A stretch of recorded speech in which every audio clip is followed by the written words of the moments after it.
Hello, and thanks for tuning in to the UCL Selks Open Day. I'm Dr. Claire Thompson, and I'm going to give you, in the next 10 minutes or so, a little taster session, which is based on the kind of workshop that I would usually run for the in-person Selks Open Days. And the subject of that workshop is film, the kind of film studies that you would do in your first year at UCL if you were to come here as a student of Modern Languages plus film. As you can see from this cover slide, my job title is quite specific. I'm an Associate Professor of Scandinavian Film, and that reflects my research specialism. But I teach much more widely across film studies in CELCS, and that includes the first year module in a kind of an introduction to film studies, really, which is called How to Read Film. You may also be wondering why there is a muscly gentleman with a splendid moustache here on my cover image. I would like to make it clear that this is not me. In part, this gentleman is here to distract from the fact that you can't see me, and you can't see me because I've been in lockdown for 6 weeks. I'm very overdue for a haircut, and if you were to see my hair right now, there is absolutely no way that you would want to come and study at UCL. But the more serious reason why this gentleman is here on my cover slide is that really film history, the history of moving images, starts with him. This is a man called Eugene Sandow. He was German originally, and he was kind of a variety artist, a strong man, as you could see, and he had various spectacular tricks that he would do on stage. And because of his fame and his popularity, he, by the way, still has a fan club. You can Google him. Because of his popularity, he was one of the first people to be filmed by Thomas Edison, the inventor, when he was trialling his new technology of recording moving images and then screening them.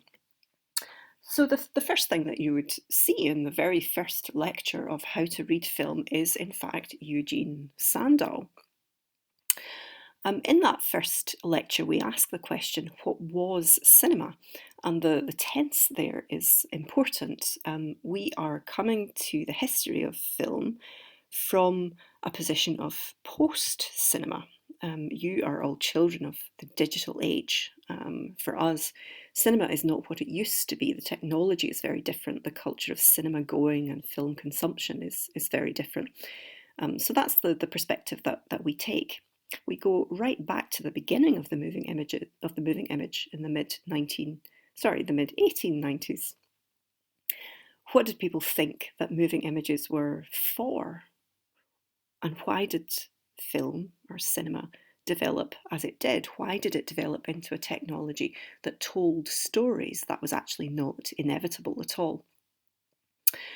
So the third reason why we go right the way back to the beginning to Eugene Sandow is that I believe that by examining moving images in their earliest and simplest forms, we can better understand how the language and the technology of cinema has evolved.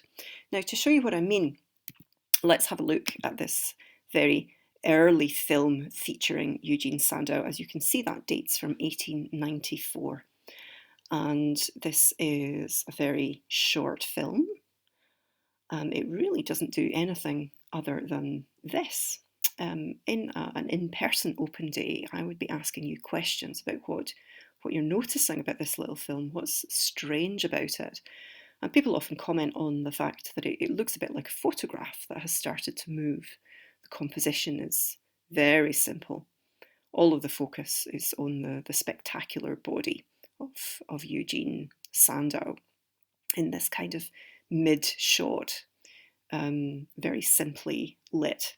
So it's essentially a moving photograph, and that's quite important because, of course, new media technologies don't just appear out of nowhere. They build on what has come before. And in order for people to understand how they're supposed to read them, understand them, use them, they have to borrow from conventions that people are used to. So a key term that I've used a couple of times so far is spectacular. So just bear that in mind because we'll be coming back to that.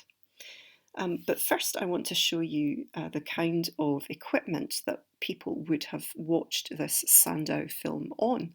This is a machine called the kinetoscope, which again was invented by the Thomas Edison company. And this is an example which is on display at the Musée Lumière, the Lumière Brothers Museum in Lyon in France. As you can see, it's basically a cabinet, and that metal um, thing on the top is a kind of eyepiece where people would look down into the cabinet to watch the film. And immediately this seems quite strange to us because it doesn't look like cinema as we would recognise it. And yet, if you stop and think about it, it's pretty much what you're doing just now, sitting in front of your laptop, probably. Or if you watch television, that's also often an individual and quite an intimate experience.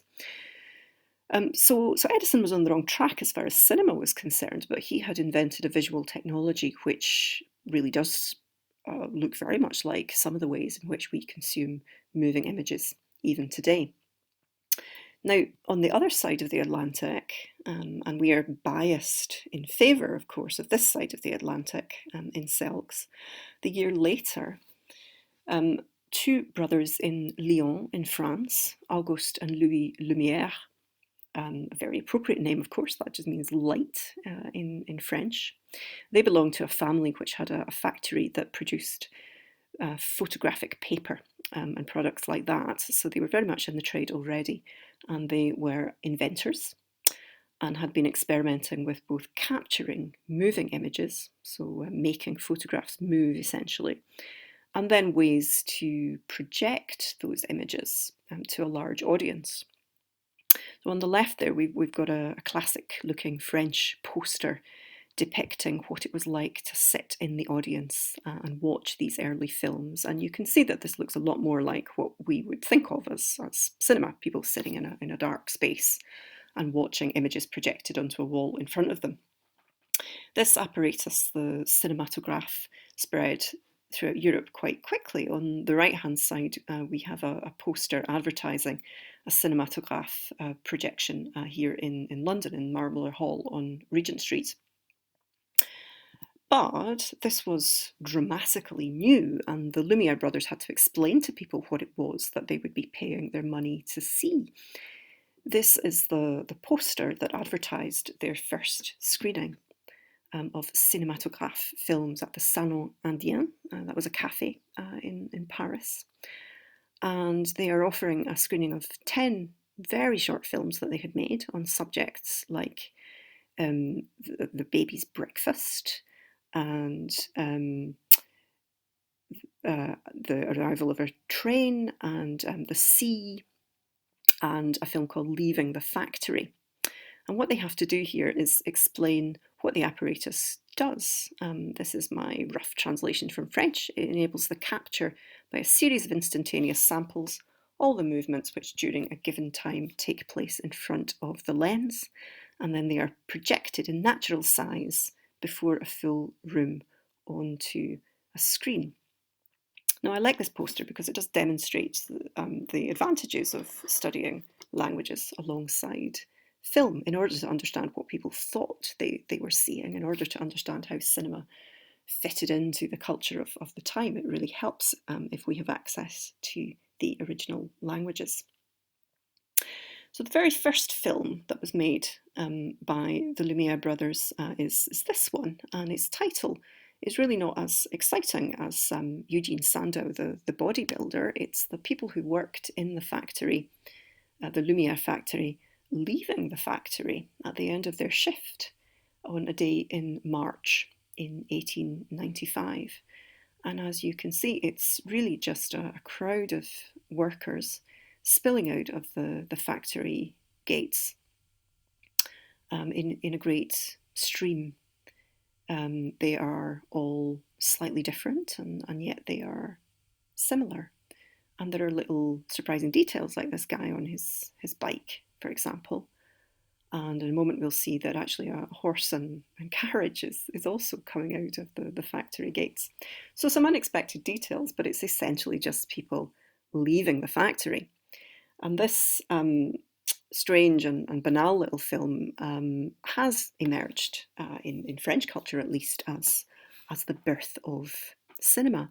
In 1995, 100 years after this film was made, the 100th anniversary of cinema was celebrated in Paris. And so it really is that film leaving the factory that is taken to be the birth certificate of cinema.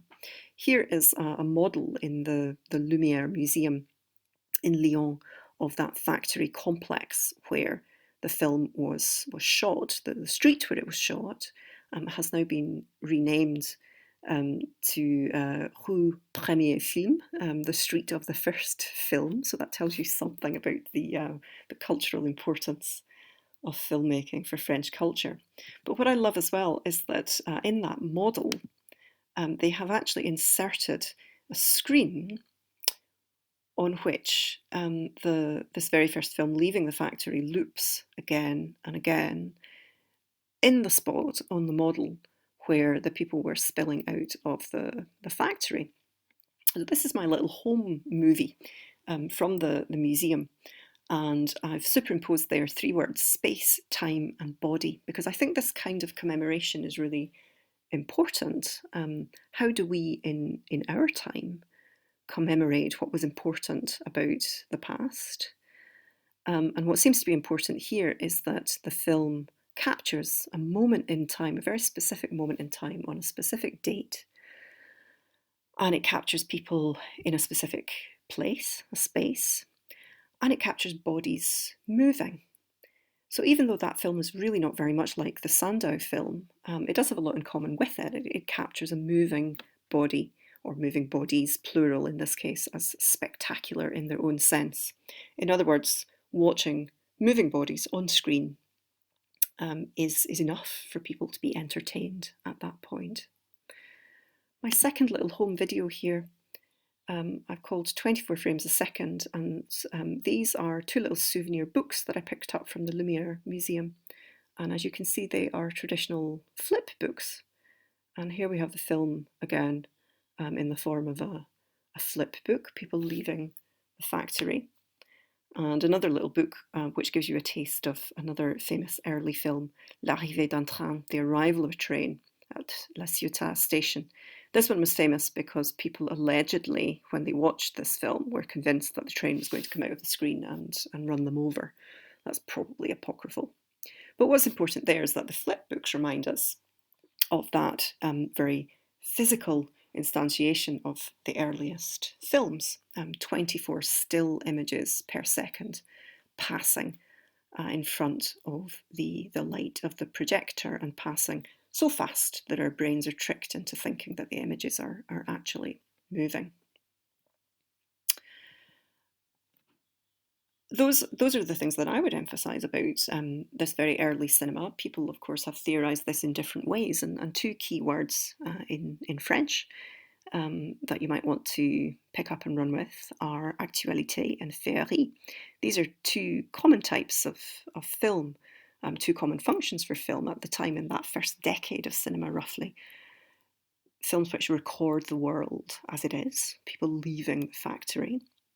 And then trick films that are more like entertainment. They might include some early special effects, or they might just be a spectacular body flexing its muscles in front of the camera.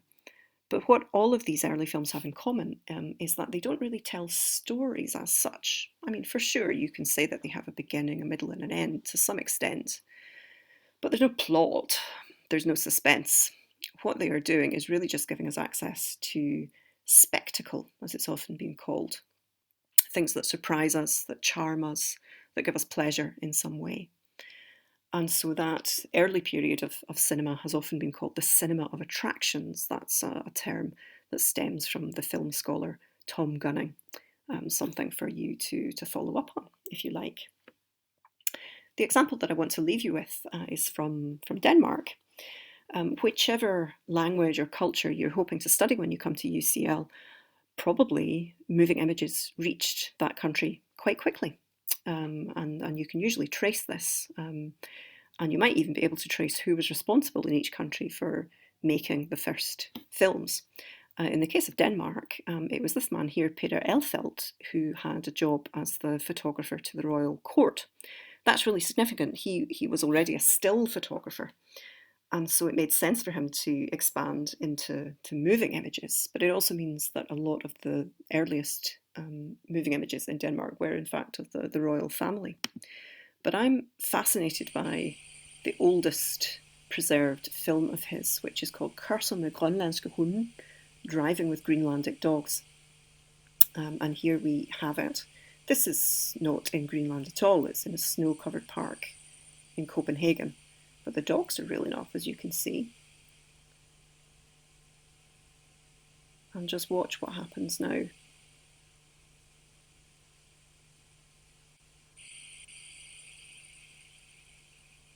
You see, this is where I miss teaching in person, because at this point, every time for the last 10 years that I've used this film, everybody laughs, and I bet that you sniggered a little bit, and then we could start to delve into the reasons why this film of 1897 still makes us laugh even today. It's something about the unexpected, isn't it? That the sledge comes back into the frame of the image when we don't expect it to, because it has left the filmic space. It's gone round behind the camera. It has broken a convention that we take for granted, which is that film will never actually show us what's behind the camera. I have a theory, and someday I might write a book on this, that Peter Elfelt was all too aware of the impact that little conceit in his film, Driving with Greenlandic Dogs, would have had. He's not breaking a rule because the rule doesn't exist yet, but I think he's smart enough and experienced enough as a professional photographer to know that there's something quite special about the frame. And when we move from the still photographic image to the moving image, by using that frame in unexpected ways, he's actually highlighting the magic of the moving image, this brand new technology. So that's what I'll leave you with for now, and I hope that I might see some of you this autumn or further into the future.